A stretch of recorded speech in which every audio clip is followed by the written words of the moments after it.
तुम्हाला तुमचे कर्तव्य बजावण्याचा अधिकार आहे, परंतु तुमच्या कृतींच्या फळासाठी नाही. परिणामांशी संलग्न न होता निःस्वार्थ कृतीचे तत्व शिकवते.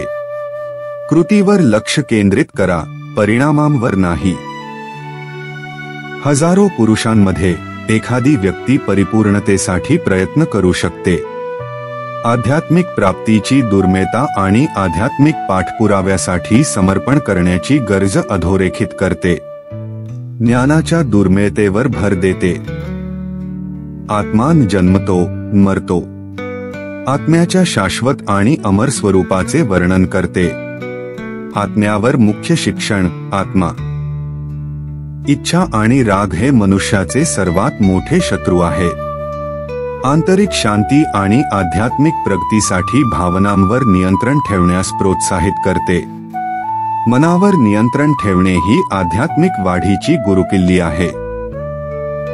जेव्हा ध्यानाचे प्रभुत्व असते तेव्हा मन अबाधित असते, वायापासून आश्रय घेतलेल्या ज्वालासारखे असते.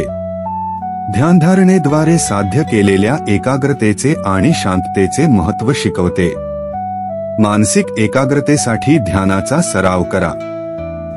यासारख्या अधिक आशासाठी या व्हिडिओप्रमाणे आमच्या वाहिनीची सदस्यता घ्या आणि टिप्पण्यांमध्ये तुमचे विचार सामायिक करा.